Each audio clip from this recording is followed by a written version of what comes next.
வணக்கம்.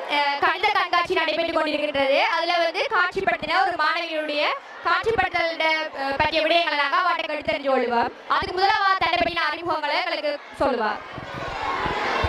அனைவருக்கும் வணக்கம். எனது பெயர் கேப்சிதா சுரேஷ்குமார். நான் இன்றைக்கு ஒரு கணித பூங்கா செய்திருக்கிறேன்.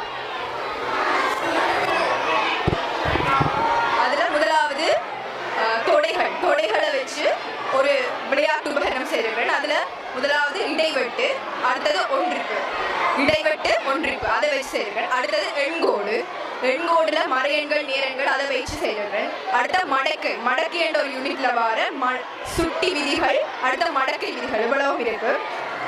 அடுத்தது பாய்த கரசின் தேற்றம், அதுல செங்கோண முக்கோணி ஒன்றுட செம்பக்கத்துல வரையப்படுற சதுரத்தின பரப்பளவானது செங்கோணத்தை ஆக்குற பரப்பளவுகள கூட்டுத்தொகைக்கு சமம்.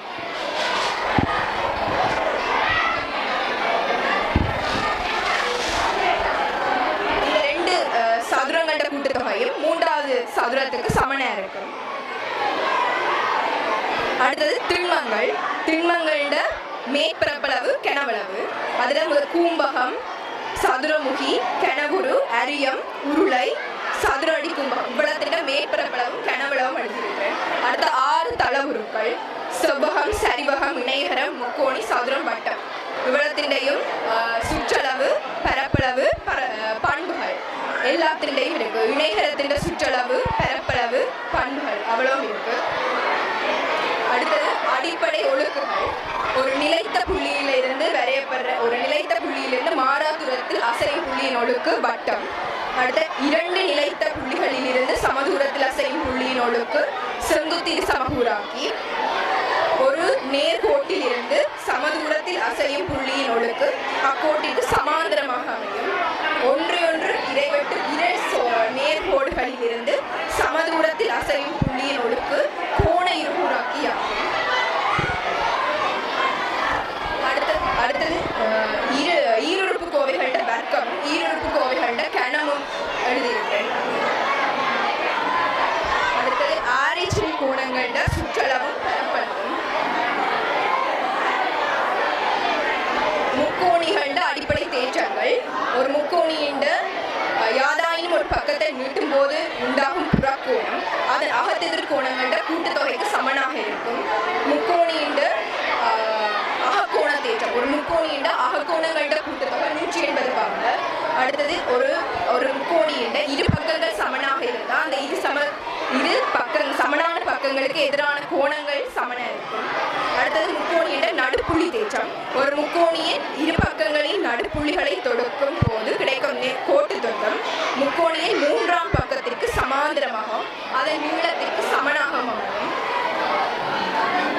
அடுத்தது வட்ட தேற்றங்கள். இதுல முதலாவது வந்து மைய கோணம் பரிதி கோணத்தோட 2 மடங்கு. அடுத்தது அரைவட்ட கோணம் செங்கோணமாகும். அடுத்த ஒரே வட்டத்தின் கோணங்கள் சமம். அடுத்த ஒரு வட்டத்தின் மையத்தையும் ஒரு நாணின் நடுப்புள்ளியையும் இணைக்கும் கோடு, அந்த நாண செங்குத்தாக ஈசமூடும். அடுத்த முக்கோணிகளை ஒருங்கி செய்த சந்தர்ப்பங்கள். 2 முக்கோணியில எல்லா பக்கங்களும் சமனாயிருக்கும். அது பக்கம் பக்கம் பக்கம் என்று ஒரு செய்யும். அதே நேரம் 2 பக்கங்களும் அடை கோணமும் சமனா இருந்தா பக்கம் கோணம் பக்கம் என்ற ஒரு செய்யும். 2 கோணங்களும் ஒரு பக்கமும் சமனா இருந்தா கோணம் கோணம் பக்கம் என்ற ஒரு செய்யும். செம்பக்கம் ஒரு பக்கமும் சமனா இருந்தா செம்பக்கம் பக்கம் என்ற ஒரு செய்யும். அடுத்தது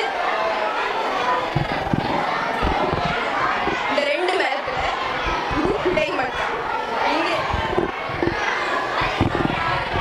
இது கிடைமட்டம். இங்க இருந்து இங்க பார்க்க ஏற்ற கோணம், இங்க இருந்து இங்க பார்க்க இறக்க கோணம்.